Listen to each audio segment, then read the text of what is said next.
খাবার শেষে অফিসে সেরকম কাজের চাপ থাকে না, তেমনি আজকে কাজের সেরকম চাপ নেই। অমিত বলল একটা মেয়ে নাকি আমাকে অফিসে দেখা করতে এসছে। আমি অমিতকে বললাম মেয়েটাকে পাঠিয়ে দিতে। একটা রুমে আসলে আমি চেয়ারে তাকে বসতে বলি। মেয়েটা চেয়ারে বসে আমাকে বলল, আমার নাম শোভা, আগামীকাল বিকালে আপনার আমাকে দেখতে যাওয়ার কথা। কথাটা শুনে আমার মনে হলো মা আমায় বলেছিল যে বিয়ের জন্য মেয়ে দেখতে যাবে। আমি নীরব হয়ে কিছুক্ষণ মেয়েটার দিকে তাকিয়ে বললাম, কিন্তু আপনি হঠাৎ অফিসে আসলেন কেন?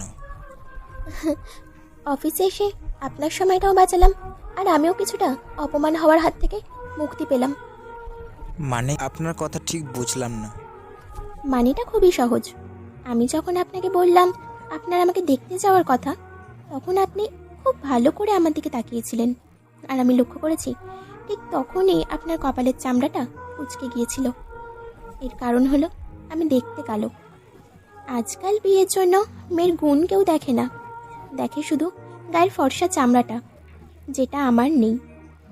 আমাকে দেখে আপনার মা আমার বাবাকে বলবে, আমার ছেলের জন্য একটা সুন্দরী মেয়ে দরকার। তারপর তো আপনারা চলে যাবেন, আর আমাকে তখন বাবার মুখে অকথ্য ভাষায় গালাগালি শুনতে হবে। আমাকে জন্ম দেওয়া ওনাদের পাপ হয়েছে, আমি কেন এখনো মরি না, আরও অনেক কিছু শুনতে হবে। আমার এই কথাগুলো যেন শুনতে না হয়, তাই আপনার এখানে আসা। আমাকে যেহেতু আপনি দেখেছেন, আশা করি কাল আর আমাকে আর দেখতে আসবেন না। কথাগুলো বলে মেয়েটা যখন চেয়ার থেকে উঠে দাঁড়ালো, তখন আমি বললাম, আপনার কেন এমন ধারণা হলো আপনাকে আমার পছন্দ হবে না? পূর্ব অভিজ্ঞতা থেকেই বলছি, এটা 200 পৃষ্ঠার কোনো উপন্যাস না যে একটা কালো মেয়েকে দেখে যুবরাজের পছন্দ হয়ে গেল, তারপর তারা সুখে শান্তিতে সংসার করতে লাগলো। এটা বাস্তব জীবন, আর এই বাস্তব জীবনে একটা কালো মেয়েকে প্রতিটা পদে পদে অপমানিত হতে হয়। আপনাকে সামান্য কয়েকটা উদাহরণ দিই। আমি যখন আপনার জন্য অপেক্ষা করছিলাম, তখন আমার পাশে সুন্দরী একটা মেয়ে অন্য কারোর জন্য হয়তো অপেক্ষা করছিল, আর আপনার পিয়ন সেই মেয়েটাকে চা দিল, অথচ আমি পাশে বসা। আমার দিকে ফিরেও তাকালো না। পয়লা ফাল্গুনের দিন আমিও সবার মতো লাল শাড়ি পরলাম, সবার মতো আমিও সাজলাম। বাইরে বের হওয়ার জন্য যখন বের হলাম, তখন পাশের বাড়ির আন্টি আমার দিকে আর চোখে তাকিয়ে বলল, যতই মেকআপ করো না কেন, কাক কখনো বক হবে না। সেদিনের পর আর সাজতে ইচ্ছে হয়নি, কারণ কালো মেয়েদের সাজতে হয় না। বান্ধবীর গায়ে হলুদে সবার মতো আমিও হলুদ শাড়ি পরেছিলাম। চেয়েছিলাম আমিও সবার মতো বান্ধবীদের সাথে সেলফি তুলব, কিন্তু বান্ধবীদের সেলফিতে সবার জায়গা হলেও আমার জায়গা হয়নি, কারণ আমি সেলফির ভিতর থাকলে ওদের সেলফিটা নষ্ট হয়ে যাবে। এরপর থেকে আর সেলফি তোলারও কোনো ইচ্ছে হয়নি, কারণ কালো মেয়েদের হয়তো সেলফিও তুলতে নেই। আমাদের ভার্সিটির একটা মেয়ে ধর্ষিত হয়েছিল। আমরা প্রতিবাদ করার জন্য সবাই যখন আলোচনা করছিলাম, তখন হঠাৎ একজন বলল, যদি মেয়েটা শোভার মতো হতো তাহলে ধর্ষিত হতো না, কারণ ধর্ষণকারী চেহারা দেখেই ভূত ভেবে দৌড়ে পালাতো। কথাটা শুনে সবাই হাসতে লাগলেও আমি নীরবে চোখের জল ফেললাম। আপনি তো দেখতেও সুদর্শন, আর ভালো জবও করেন। যে কোনো সুন্দরী মেয়ের বাবা আপনার কাছে মেয়ে দিতে রাজি হবে, তাই শুধু শুধু আমার মতো মেয়েকে দেখতে এসে নিজের সময় নষ্ট করবেন না, আর আমাকেও আর অপমানিত করবেন না। আমি বাড়িতে এসে মাকে বললাম, মা তুমি আমার জন্য কেমন বউ চাও? লাল টুকটুকে খুব সুন্দর একটা বউ চাই। আমি মায়ের হাতটাই ধরে বললাম, মা ধরো তুমি সুন্দরী একটা মেয়ের সাথে আমার বিয়ে দিলে, চরিত্র ভালো না, বিয়ের পর মেয়েটা তোমার থেকে আমাকে আলাদা করে দিল, মা তখন তুমি আমার দূরে যাওয়াটা তুমি সহ্য করতে পারবে? মা আমি লাল টুকটুকে বউ চাই না, আমি এমন একটা বউ চাই যে বউ একই সুতোয় আমাদের পরিবারটাকে একসাথে বেঁধে রাখবে। পরের দিন আমি শোভাকে দেখতে গেলাম, তারপর আলাদা করে কথা বলার জন্য ছাদে গেলাম। কিছুটা রেগে শোভা আমায় বলল, আপনাকে না করার পরেও আজ আপনি এসে পড়েছেন। খুব ইচ্ছে আমায় অপমান করার। রাগলে তোমাকে অনেক সুন্দর লাগে।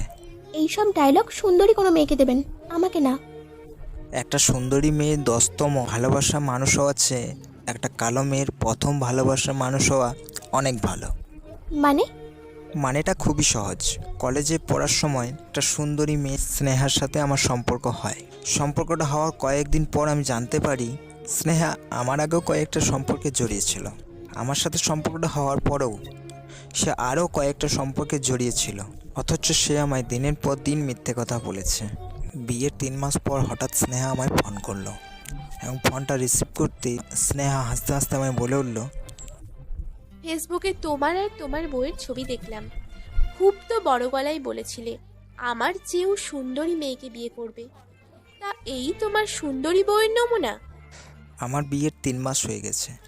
এই 3 মাসে আমার স্ত্রী আমাকে একটাও মিথ্যে কথা বলেনি, এবং আমার স্ত্রী এমন কোনো দিন হয়নি যে আমার আগে আমার স্ত্রী খাবার খেয়েছে। হয় আমার আগে খেয়েছে, না হয় আমার পর খেয়েছে। এই 3 মাসে আমি একদিনও দেখিনি যে আমার মা রান্না করছে। এই 3 মাসে কখনো দেখিনি যে আমার স্ত্রী আমার মার সাথে বা আমার সাথে গোমরা মুখ করে কথা বলছে।